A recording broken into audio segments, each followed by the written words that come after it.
Well, good afternoon, everyone. Thanks for joining us today. And I know that all Americans are thinking today of President Jimmy Carter on this National Day of Mourning. He was a great son of my home state of Georgia, a man of deep faith, and a tireless champion of democracy and human rights. And I hope that President Carter's legacy will continue to inspire people around the world to find their own ways to serve. Now, all Americans are also watching the terrifying wildfires that are ripping through parts of Southern California. The department will continue to stand ready to surge support as needed.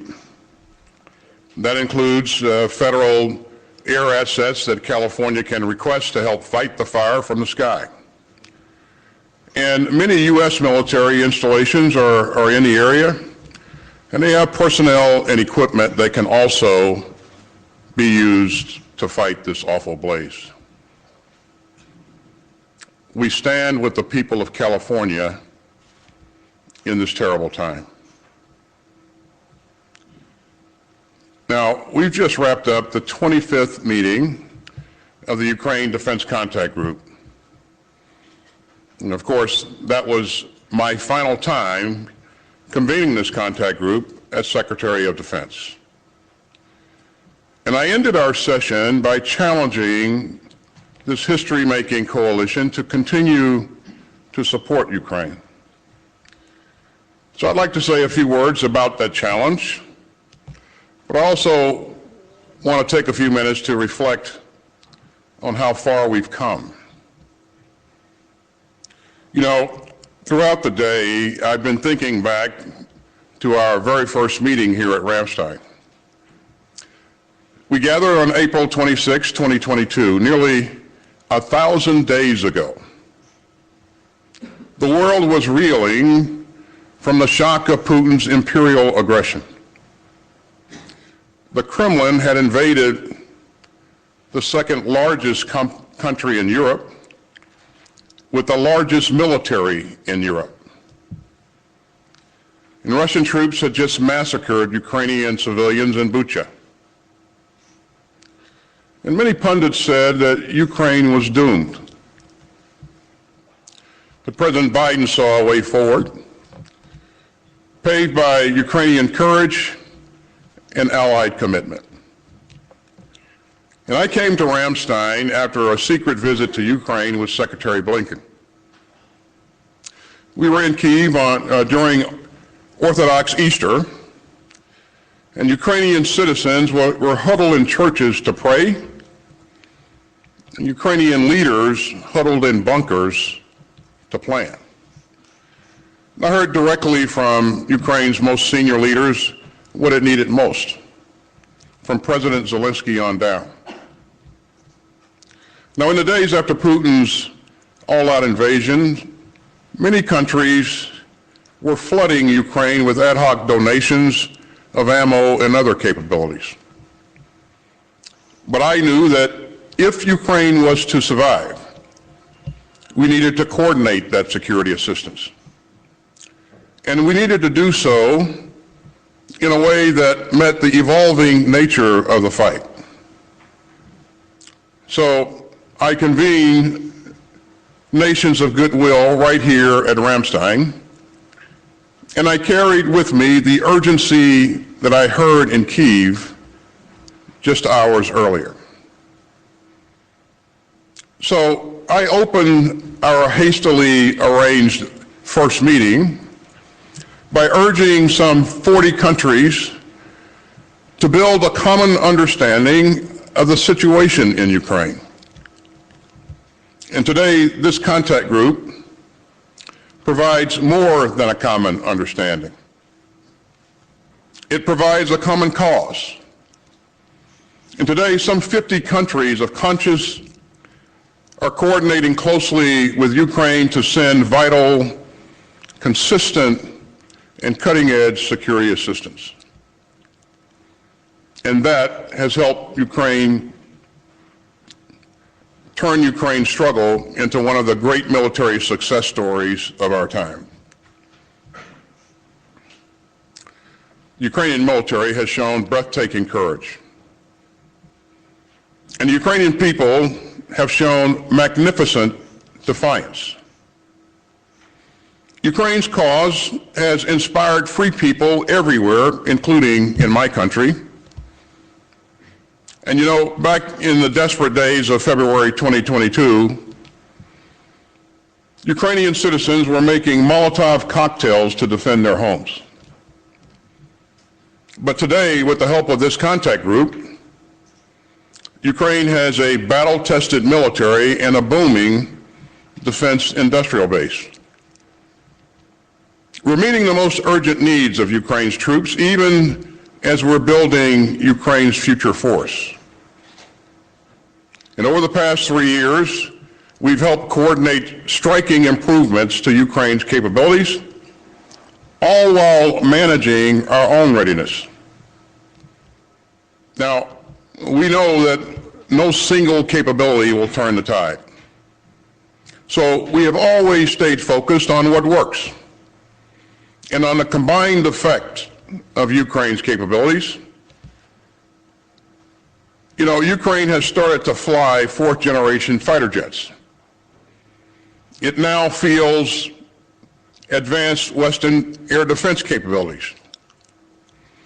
And it produces and operates state-of-the-art unmanned systems. All of this positions Ukraine to defeat Russian aggression today and to deter Russian aggression tomorrow. And so our work has changed the course of history. Now, I am deeply proud of the assistance that the United States has provided to Ukraine. And President Biden's support for Ukraine has never flagged. And Ukraine has also had strong bipartisan support in Congress. Since February 2022, we have stayed laser focused on providing Ukraine's defenders with the capabilities that they have needed at each stage of the fight. First, artillery and rockets have been fundamental to this war.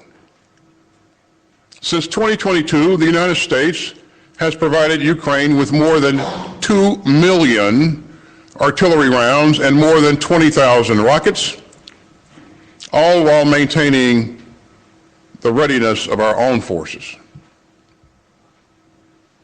Second, we relentlessly pushed to provide Ukraine with air defense systems and missiles to defend its skies, its cities, and civilians. Third, the department is working to support Ukraine's drone industry. And fourth, we surged other critical capabilities to Ukraine, including HIMARS, ground combat vehicles, javelins, and much, much more.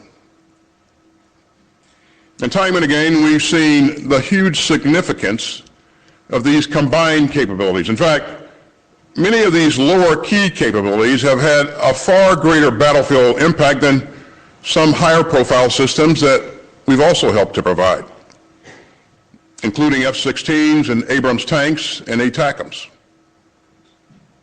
In a war like this, no single capability is game-changing. As I said in Kyiv in October, what matters is the combined effects of your military capabilities and staying focused on what works even as the fight evolves. Now, the Ukraine crisis exposed some shortcomings in our defense industrial base. We've still got a lot more work to do. But we have galvanized our own defense industry, investing nearly $70 billion at home to produce capabilities for Ukraine and replenish our own stocks.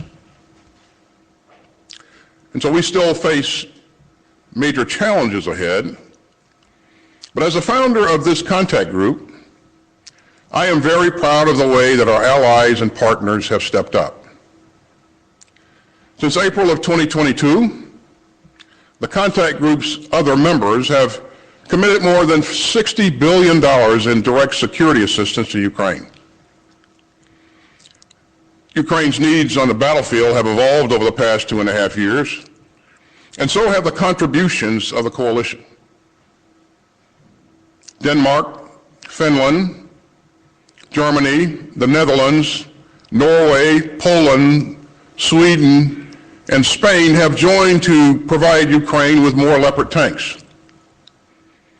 Germany has developed and led its immediate action on air defense initiative, which has spurred partners to pledge more than $1 billion to support Ukraine's air defenses. The Czech Republic has led a dozen countries in surging critical munitions through the Czech Initiative, which coordinated the delivery of hundreds of thousands of rounds of artillery ammunition last year. And Denmark and the Netherlands have provided Ukraine's first F-16 fighter jets. And Canada, Denmark, France, Romania, the UK, and the U.S. have found creative ways to train Ukrainian pilots.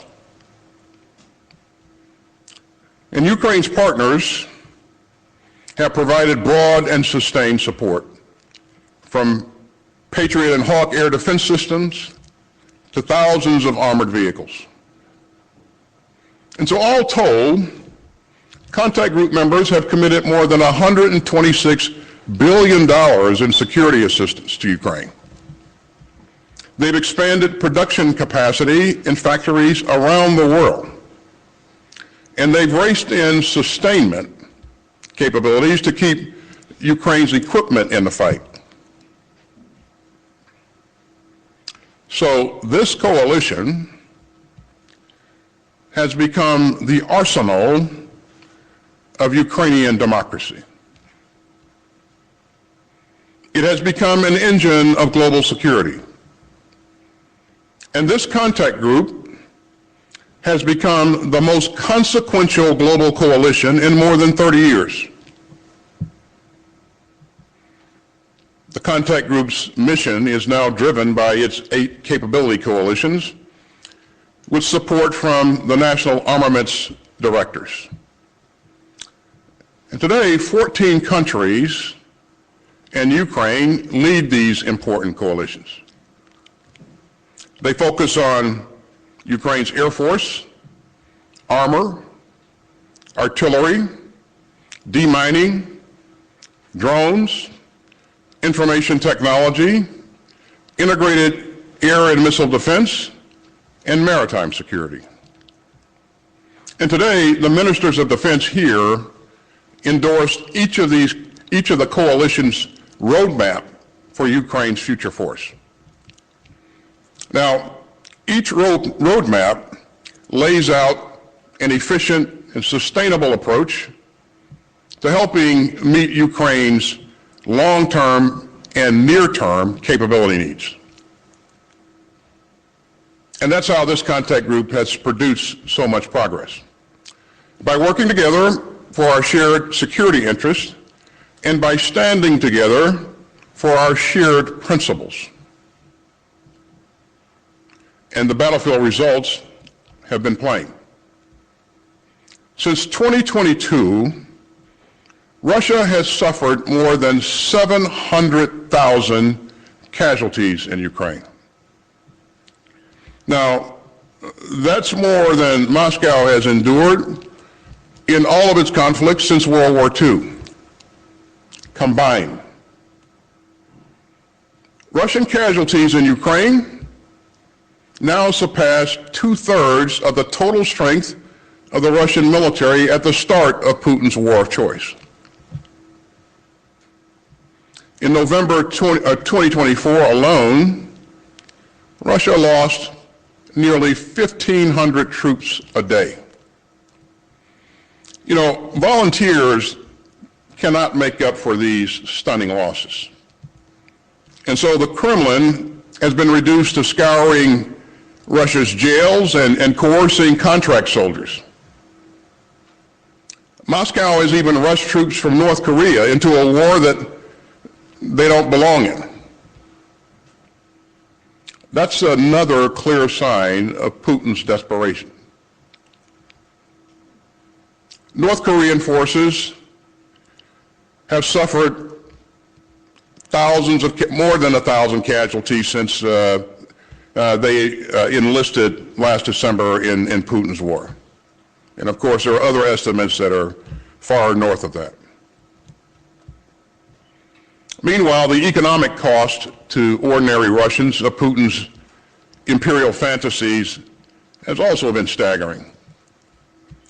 The Kremlin plans to spend about 40% of Russia's 2025 budget to keep up with the contract group's support to Ukraine. Now that's a 25% increase from last year. Meanwhile, the Russian ruble has continued to plummet. The Kremlin has become more isolated, and Russia's global stature and strategic position have continued to decay. And so Russia has paid an appalling price for this indefensible war. Yet Putin has not achieved a single one of his strategic objectives. Not one.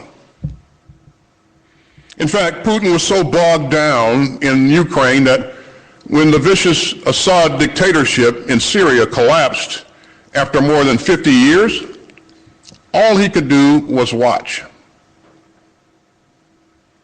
Russian troops had to race to haul equipment and personnel out of Syria, which had once been a centerpiece of the Kremlin's global ambitions.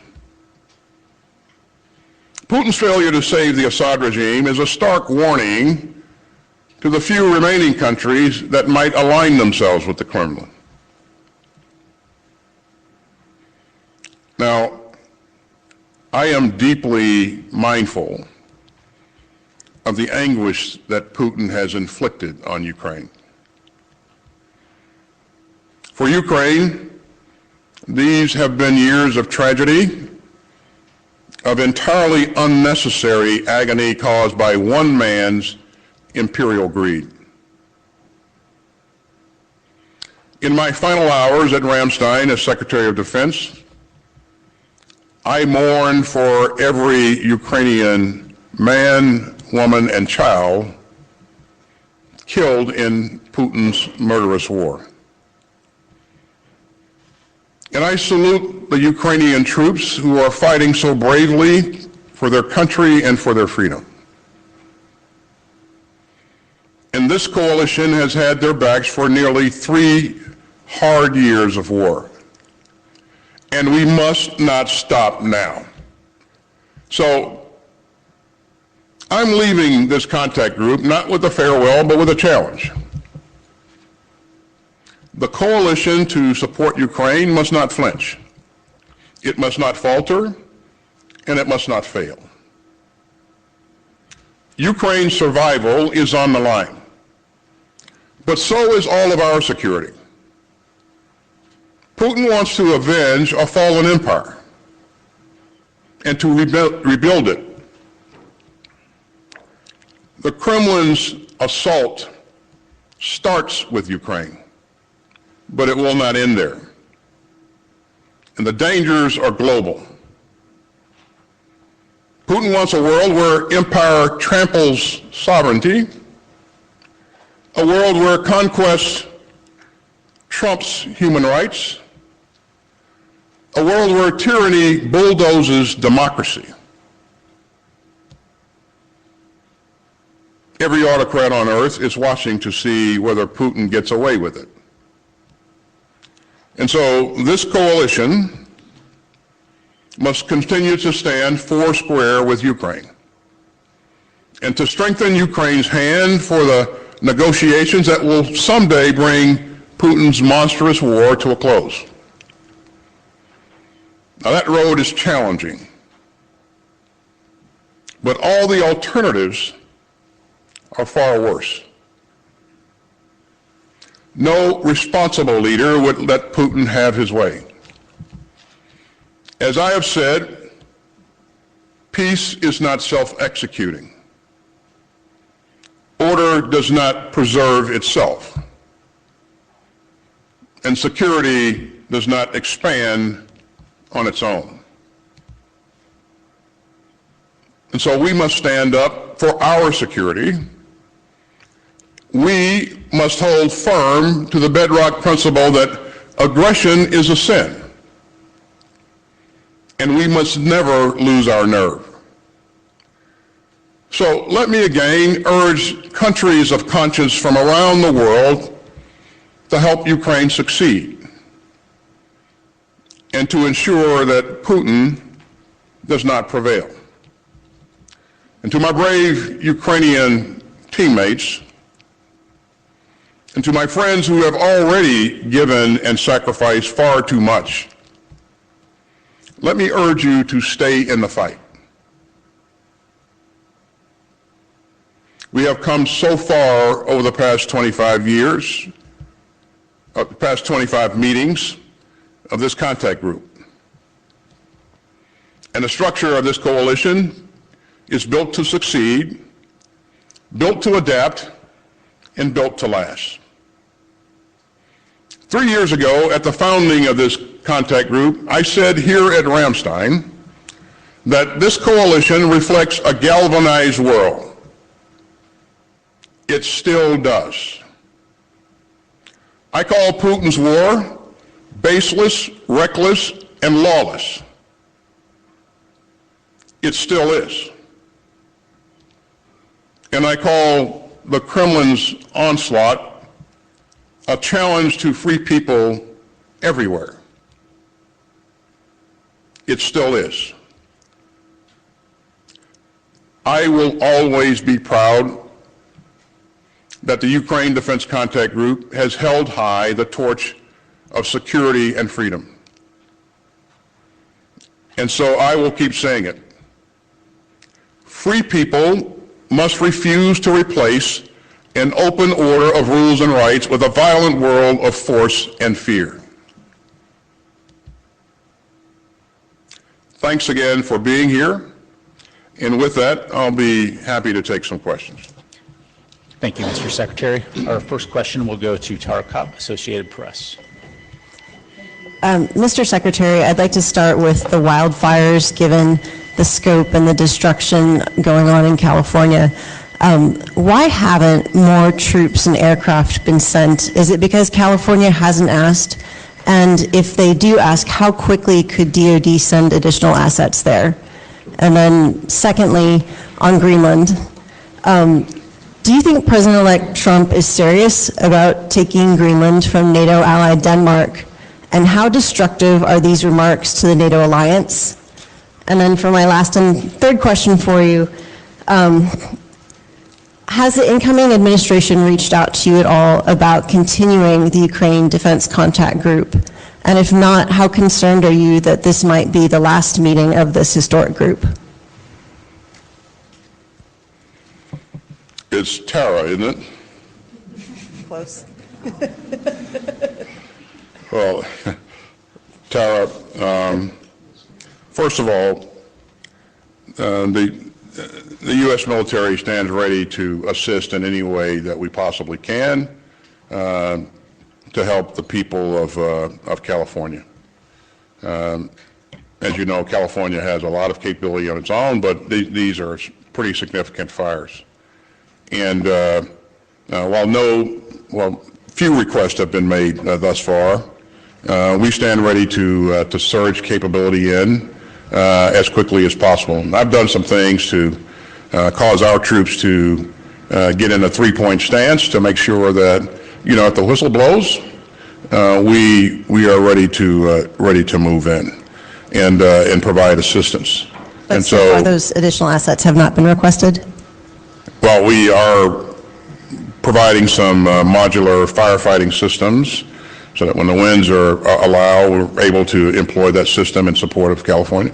But we have a lot more capacity, a lot more capability that can be requested, and so we're going to make sure that we remain closely linked to Director of FEMA and the leadership in California to ensure that if they have a need, then we're ready to respond. In terms of the contact group, your question is whether or not the next administration will decide to continue this effort. That is a decision that's, that's for the next administration to make, and I won't speculate on which direction they would go in. But what I will tell you, Tara, is that this is important to not only to Ukraine, but to the United States of America, to Europe, and to the entire world. And as you know, we've seen bipartisan support in Congress. And, I think that, again, it's up to the future administration to make their own decisions. We want to make sure that we've done everything we can to ensure that, we're continuing to support, to provide, and they have the options to go in whatever direction they want to go in. I'll also tell you that I heard from my colleagues here today in stereo, a number of times that they really believe that this is important. And they really believe that this format has served us well. And so, we'll see what happens. It's not the only format that can work, obviously, but they believe that this is important. So. And on Greenland, do you think Trump is serious about taking Greenland? I would defer that question to the president-elect. I won't speculate on whether he's serious or not. But how destructive is that to the alliance? Going to move on to the next question. Our next question will go to Uta Spanenberger from ARD. Mr. Secretary, one last question. Looking back at 25 Ukraine group meetings, would more help have been possible, or did the group fall short because individual nations allowed themselves to be too intimidated by Putin's aggressiveness and nuclear threats? So, Uta, you just heard me say that Russia has experienced 700,000 casualties. And the war's not over. They will continue to experience more casualties going forward. They've lost a lot of equipment. Putin's isolated. He doesn't have the ability to project combat power as he would have had in the past, and we saw that with Syria. So I think I would challenge as to whether or not Ukraine has fallen short. I think Russia is falling short. Those numbers of casualties, without accomplishing a single strategic objective, that's unthinkable. Unthinkable. So I think this format and our ability to rush urgently needed security assistance into Ukraine has been quite remarkable. We've done that at a speed and volumes that have not been seen in the past. So I really applaud the work that the team has done together, but there's more to be done, and we clearly recognize that. And we're going to continue to do everything we can to help Ukraine for as long as we can. Thank you, sir. Our next question will go to Carla Babb, Voice of America. Hi, Mr. Secretary. Thank you so much for doing this. Since you mentioned the remarkable nature of what you've done the past 3 years, I want to focus on what happened today. And are the commitments and the roadmaps made today for Ukraine by the capability coalitions enough to give Ukraine the upper hand this year, or will it simply keep them in the fight? And then, since you mentioned the fall of Assad, on Russia's recent loss of its bases in Syria, has that affected Russia's ability to support its military presence in Africa and the Middle East? And then finally, the Justice Department has acted on behalf of the Pentagon in your final days in office to enforce plea deals in the 9/11 cases. Why is this so important to you? And is deferring justice to families who have been waiting more than 20 years in limbo potentially denying them justice? Carla, tell me what your first question was again. First one is about the capability coalition's commitments. Is it enough to give Ukraine the upper hand, or will it keep them in the fight? The capability coalitions, I think, are doing tremendous work to build the future force for Ukraine, even as countries continue to support Ukraine in the current fight in a very credible way. And so as we look at what the capability coalitions are doing, and when things come into play, when they become available in terms of capability, it is quite impressive. And what I've seen from countries that are part of these capability coalitions is that they are absolutely committed to working hard to ensure that that capability comes to life in a expedient time, matter of time. So I'm optimistic about what we're doing with the capability coalitions. I do believe that it will provide the means to continue to modernize Ukraine's military, which will help it accomplish other things in the future. And if you think back to where we were when this fight started, it was a military based on Soviet equipment and used a lot of Soviet doctrine. We are a long way from where we were then. So the final question out of the 8 questions that you had, Carla? Just 3 this time. Was regarding the Guantanamo Bay a recent decision. I've stated where I am on this, and I haven't changed.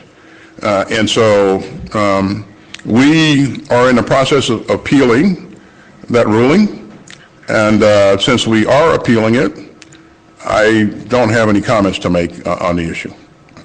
And then on the post-Assad, Russia, have you seen the loss of the bases in Syria affect its ability to conduct military operations in Africa and the Middle East?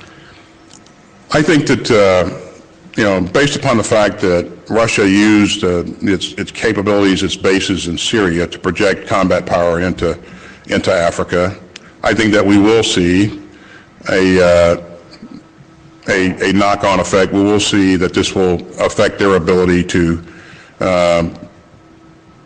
place capability into Africa as they have been in the past and sustain that capability.